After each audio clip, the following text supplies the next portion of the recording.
And what's your feeling when I say drugs? Well, drugs is a word which has polluted the well of language. Part of the reason we have a drug problem is because we don't have an intelligent language to talk about substances, plants, psychedelic states of mind, sedative states of mind, states of amphetamine excitation. We can't make sense of the problem and the opportunities offered by substances unless we clean up our language. Drugs is a word that's been used by governments to make it impossible to think creatively about the problem of substances and abuse and availability and so forth and so on. In the minds of the people, the word drugs, which was once used as healing medications, and still drug companies that make, Tylenol are considered very legitimate. Well, so it's a kind of a paradox, isn't it? Drugs mean that which cures us and the greatest social problem of the generation. So there, right there, you see the schizophrenia involved in thinking about drugs. Apparently there are good drugs sanctioned by science and medicine, and bad drugs used by brown people in strange rites and growing in unusual plants in distant parts of the world. This kind of thinking, because it's naive, leads, of course, to social problems and bad politics and bad social policy. Your stance has been to at least look for what you call those strange plants and strange substances in strange places. You originally were a botanist, or you still are. Yes, and from the time I was very young, I was fascinated with the idea of extremely dramatic changes in consciousness from which one recovers after a few hours, induced by plants.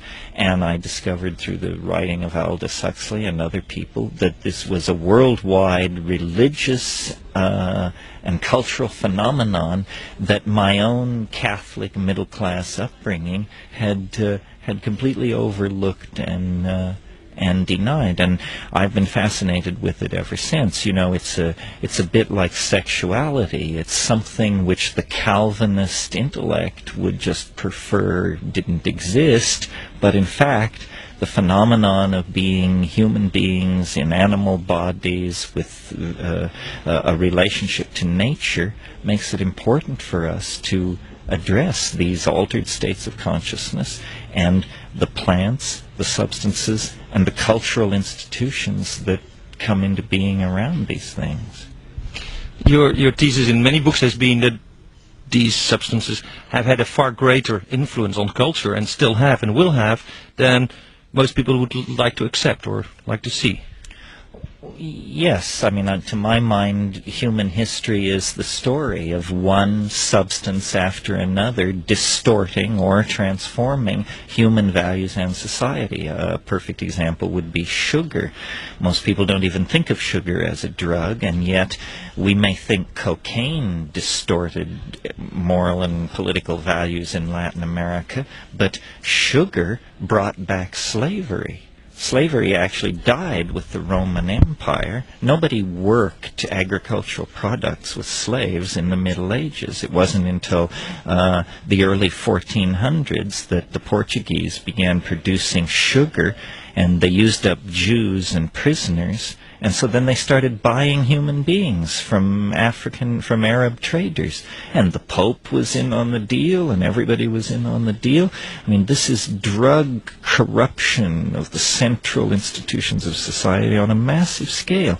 But that has gone on till our days. We have alcohol, we have tobacco. Well, this is my very point, that every society chooses a small number of substances, no matter how toxic, and enshrines them in its cultural values, then demonizes all other substances, and uses and then persecutes and launches witch hunts against those users whenever some political pretext requires witch hunts and persecutions.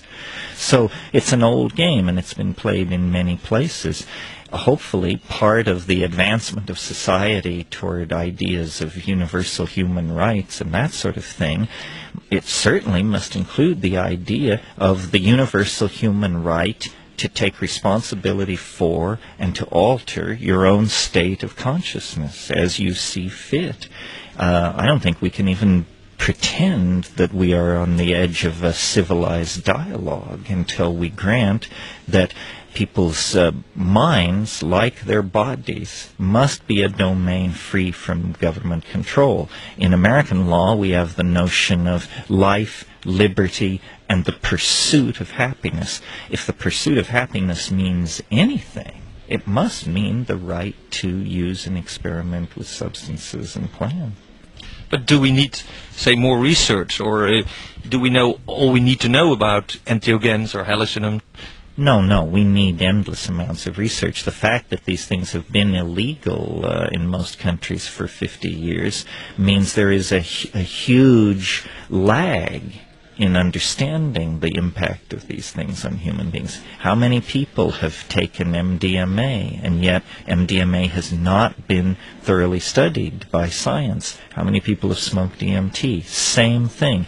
In a way, by making these drugs illegal, we're setting ourselves up for a potential catastrophe someday when some side effect is overlooked because the drugs were not rationally reviewed with an eye not toward keeping them out of the hands of the public, but with an eye toward public safety and educating the public in safe use of these things.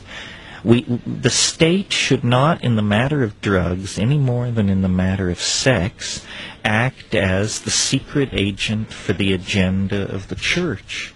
And that's what's happening. People want to stimulate themselves. They want to explore their consciousness. They want to sedate themselves. Who are we to stand in their way with a moral ideology and the long, heavy arm of the law to interfere with that? It distorts civilized values. But that's the bottom line. Drug repression distorts civilized values and political discourse. Many people emphasize the bad effects of using, LSD, DMT. Do you think there are positive effects in general, and are there positive effects that are yet to be discovered? Well, yes. Anyone who has actually been around people using psychedelics know they have tremendous therapeutic potential, tremendous potential to launch people into confrontations with aspects of their personality or their history that they are in denial of.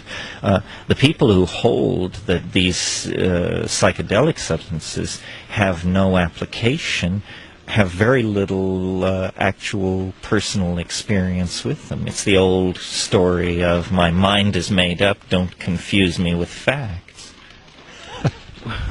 Would psychology be further ahead? Would you have learned more about the way the human mind works on itself in an interaction with others if the research, say, on the use of LSD or ibogaine or many of these substances would have proceeded in an orderly and what you could call scientific way? Yes, I think it's a great tragedy of 20th century science that the original excitement about exploring consciousness and mental illness generated by the discovery of LSD gave way to establishment paranoia and repression of drug-using populations. The excitement in psychology when LSD was first introduced was like the excitement in the physics community when the atom was smashed, and everybody thought, well, now we'll understand mental illness, schizophrenia, the memory, so forth and so on. And instead, the government lost its nerve because it saw that these substances have a potential for deprogramming people to institutional values. And that was so terrifying that all the promise for mental illness and creativity studies and so forth and so on was sacrificed to institutional paranoia about the fact that drugs might actually cause people to wake up to some of the abuses and scams that were being run by late modernism and capitalism. Clear. Thank you, Terence. Thank you.